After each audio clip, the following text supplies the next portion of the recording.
I just put it here covered just for show, but you would cover it at home too, okay?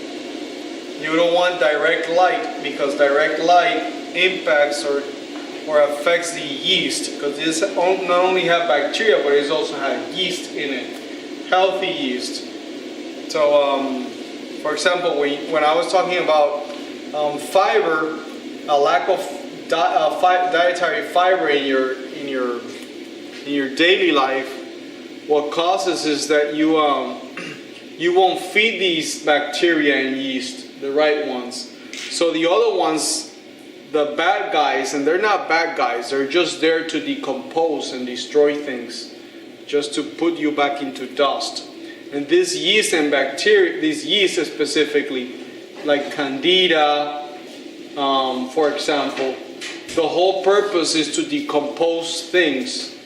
So it is there in your body, but it should be kept at bay.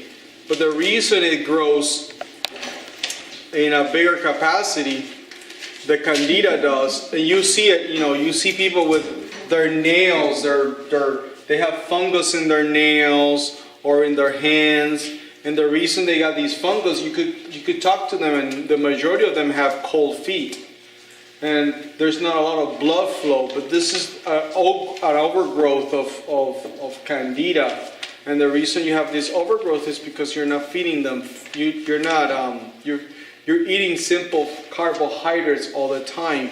These cookies, these breads, these things with simple carbohydrates, they feed these sugars, they feed these Candida or these type of yeast.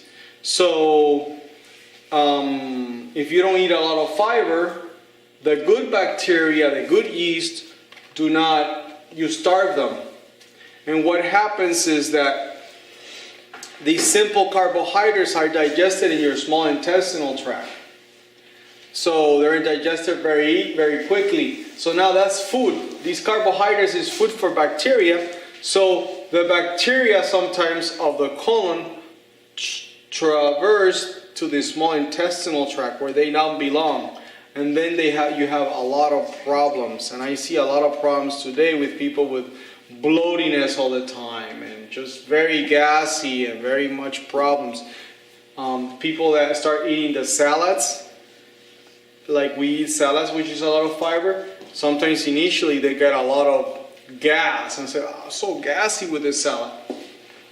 I cannot eat, I feel bloated. It's just, you have that problem. You have a problem that you have been eating a diet very low in fiber, dietary fiber, so you have these bacteria that you usually don't want, overgrowth. And so anyways, back to kefir. So that's why I cover them. I cover them so that the direct light don't mess the yeast, especially the sunlight. Now, this is kefir that it's already ready. I put it in on Sunday, okay? Sunday is when I put this kefir. And I'm going to tell you what you need. Here's the requirements. I'm going to give you a sheet with this information, but it's good to know, to know what it means, because sometimes I don't know if I can translate it well into a paper. You need a plastic strainer. Okay, you can find this any store. I found it at Walmart for a pack for $1.25 or something. So you can find it anywhere. So it needs to be plastic because the product here is acid forming. It's acid, so it will corrode the metal strainer. So you don't want that. You need one of these things that you can put anything, a bowl or a Pyrex or anything, just to strain it. You need a plastic. I would say a plastic tablespoon measurement. Plastic tablespoon measurement. You need water, clean water. Now, you ozonate? Well, it should not be recently ozonated, because recently ozonated ozone kills bacteria, so you don't want to kill your bacteria with ozonated water. It should not be chlorinated water either. So if you use tap water, let it sit for couple hours open like this so the chlorine could evaporate, okay? And then you can use that. Spring water, filtered water is good. Okay. But if it's chlorinated water, remember, just let it sit for an hour or so that the chlorine goes out. You need sugar. The sugar I use is sucanat because not only has sugar, but it also has minerals in it. Sucanat is dehydrated sugar cane juice. But, I mean, it could be even white sugar if you need. Turbinado, or you could use any of those. Turbinado would work. Yeah, whatever. Even white sugar will work. The only difference is that refined sugar, like brown sugar or white sugar, is refined with chemicals. So it has a lot of chemicals in it. So you're drinking also some chemicals with it. But in case that you don't have anything else, you could use it too. It just doesn't have any minerals either. Molasses, I would recommend, but they have high. No honey, please. Don't use any honey. Honey, it's antibacterial too, so it will compete with the bacteria here. What kind of sugar you use? I use sucanat. Let me see if I can. I'm gonna try to remember to update the document that I give you, and I'm gonna specify all the sugars and the benefits, pros and cons of each one, and you just pick whichever you want. Because I have the list, I just need to put it in the sheet that I'm giving you about kefir process. And I would recommend a mason jar, and I would say use one of a half a gallon, because this is going to grow and grow and grow and grow and grow. This is one of the things that it grows, and it is there for you to share and make good neighbors and good friends, because you will have so much of these kefir that it will reproduce and reproduce and reproduce so much that you have to talk to the neighbor and say, I have something that is really good for you, here's how you do it, please have some. And I'm not talking about the liquid you drink, I'm talking about the scobies here. You need the scobies or the kefir grains. You will see them here once I strain it. Okay? Now, we're going to start with the process from the beginning. I have some kefir grains, and these kefir grains, I will strain them. Here they are. The color, the smell changes according to the sugar you use. But here's how they look. See them? So what exactly are we looking at?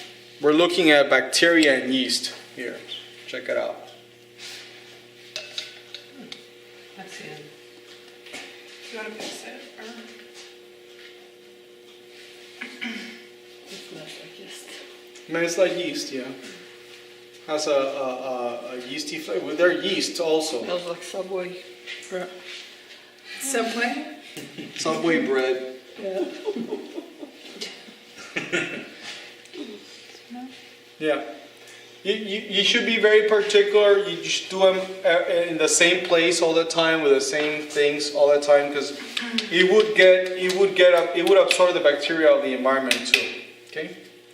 Okay. So now I got my scobies here, and the formula is for every tablespoon of grains or scobies here. For every tablespoon of these grains, you're going to have a tablespoon of sugar and a cup of water. That is the ratio. For every one of these, you have 1 of sugar and 1 cup of water. 1 cup is 8 ounces. Okay? So, very simple. I kept it simplistic. There's other formulas, but this is one. So this is the thing that keeps growing? This is what's growing. So every time, if you have healthy kefir grains or scobies, Is it 1 tablespoon? 1 tablespoon. For once, if you have 1, the next day you reproduce, you have 1.5, and the next time you reproduce, you're gonna have 3, and the next time it's gonna go like that. It's gonna be, and the healthier they are, the faster they reproduce. So if you can't keep up with it, what's the best way to? Share it. Right, Give but I'm all- assuming. giving all the neighbors everything. I would, Everybody yeah, wants it. totally, I will Mine do was my all best, of but. Get a business. No, just throw them away or save them or I don't know. Okay. I save them because I use them here and, you know, people want it, I give it to them. Okay. We charge a very small fee for them. It's just because it's a lot of work for me to do it, especially when I don't have anybody to help me. When I have to do all these, you know, all the time. You'll see. Okay, now that I have them here, this is what you've been drinking. So this is what I call kefir that you've been drinking. You're not drinking those gobies, you're drinking the kefir. Now what the kefir has, it's small children of these guys. Little small children of these guys. So basically you can't see them. I have put them under the microscope and it's just like choo, choo, choo. It's just so fun. But when you put it in the refrigerator, they go to sleep. So you put it in the microscope and you don't see anybody moving. But as the time goes by and they heat up, it goes choo, choo, choo, choo, choo. It's so moving. Now, these little animals or bacteria and yeast, they feed off sugar. So sugar of the coconut milk or sugar of sucanat, that's what they feed on. So let me show you one process, and if you want to try, I can give you so you could try one or two people can probably try. I'm going to do, in this thing I can get 8 cups of water. Now I'm not going to put 8 cups because, you know, when I put the scobies and the sugar, it's going to overflow. I can't have that. So I'm going to put 7. In order to put 7, the first thing I'll do, I'll put sugar first. Because this sugar, in this case, it's very, very coarse. It's not soft sugar that will dissolve very easily. And the sugar needs to dissolve easily. So if I want to have 7 of these, how many tablespoons of sugar should I put? 7. 7, yeah, you got it. So it's very simple, and I'm glad you all were able to find. Can you So give one? it the keys too? Yes, I'll explain that. 2, 3, 4, 5, 6, and 7. So now I have my kefir here, my sugar. Now if I put water, this is not going to dissolve in the next couple hours. So what I do is I warm up water. This is all depending on your sugar. I'm just using sugar, and this is why I do it. I have hot water, and I put a little bit of hot water. Now, they don't like hot water. They will die if I put such a hot water. But I just use a little bit of it. Remember, I'm putting 7 cups up to here. So I'm just putting a little bit to dissolve it. And I'm dissolving this sugar because they need the sugar dissolved. They don't have anything to eat such big granules of sugar. So once I see that they're dissolved, then I bring it up to 7 cups. So essentially like 6 more cups. Yeah, around 6 more cups of water.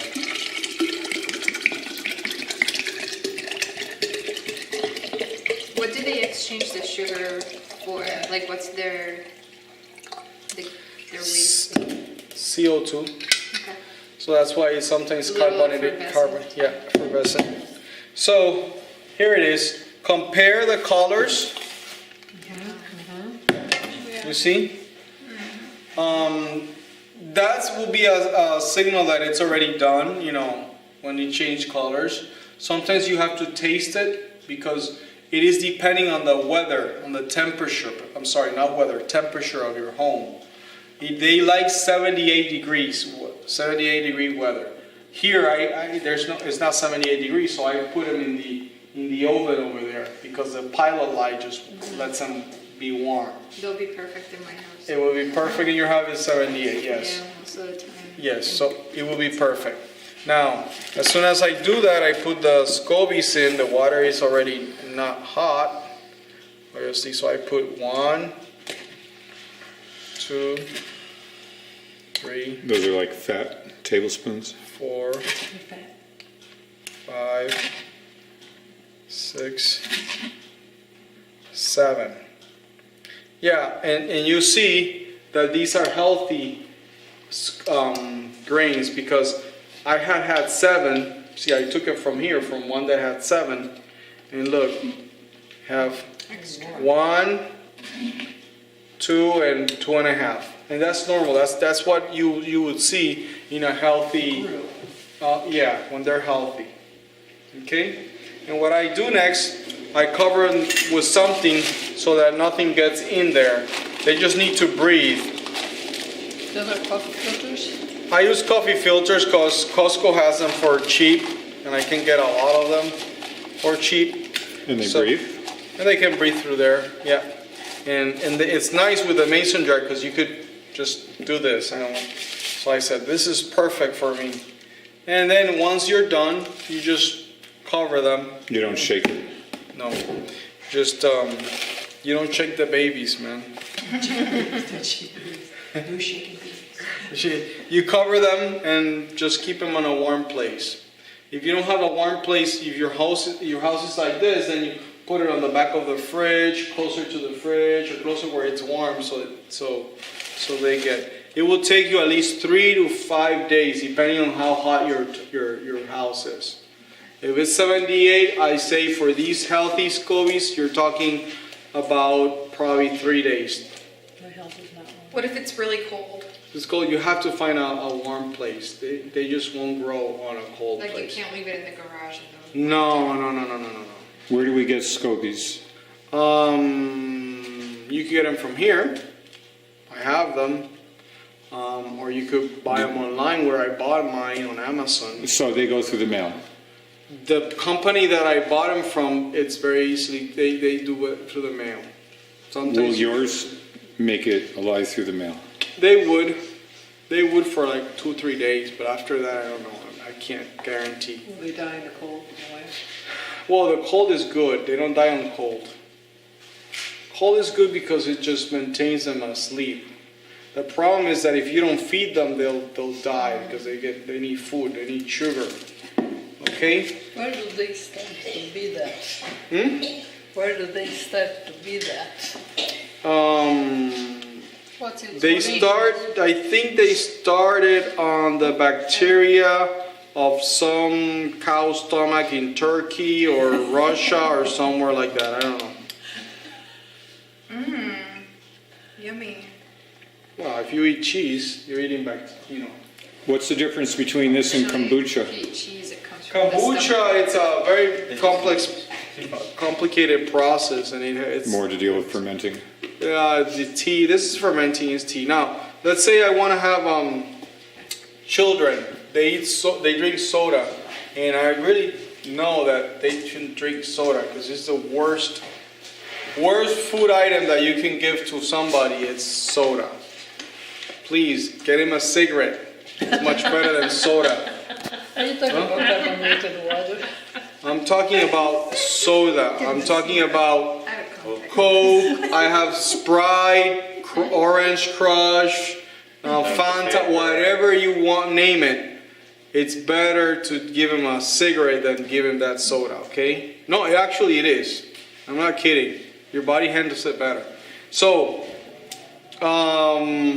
instead of giving them that, you could give them kefir. Now, they're not going to drink the kefir that we drink here. It's like, well, that's not going to taste. So what you do is the following. You go buy in Target or online in Amazon, whatever, online. You buy soda bottles. They're just bottles that have this metals in them, and they just, it kind of seals them so it has like a plastic cork that it just seals them with pressure. It's very simple. The same water jugs that we're using for juices, they come with these thin metal that you just strap around and seal them. Soda bottles, okay? I don't know how to explain it. Just soda bottles, and they look like a bottle of Coke or something, right? And what you do is you put 3/4 of kefir in it, and buy a fruit juice, grape juice or or apple juice or whatever juice, and you fill it out to the top. So that's this process here. From here, let's say this was a soda bottle, I will fill it to here with kefir and the rest with fruit juice, and cover it for 24 to 48 hours. Just leave it outside. And afterwards, In the summer, not in the winter. No, even in the winter. Like at room temperature? Room temperature, yeah. Okay. When you open that thing up, it goes psst, and it tastes like soda. Oh, do that for me. Yes. Yes. That sounds good, actually. Yeah. I like that. Yeah. Now, during this kefir, I would recommend to drink it an hour before meals, because you see your stomach is built to destroy bacteria, has acids in it to destroy bacteria. As soon as it starts digestion, you're going to start throwing these acids out, and it's going to destroy the bacteria that you're trying to get into your colon to replenish your intestinal tract. So please, don't do it with the meals. You could do it 1 hour before breakfast, or before you go to bed, or something like that. Or you could do it at night. At night, yeah. For bed, huh? It depends how you feel. Just check it out. Okay. Now I have to do all these kefir, and I'm gonna show you. Anybody wants to help me? I want to do it. Okay, go ahead. Do one. Here, do this one, and put it here, just to make it easy on you. One So of those there's toilets. like nothing from apples. Where does the appley smell come from? Just that's the way they smell?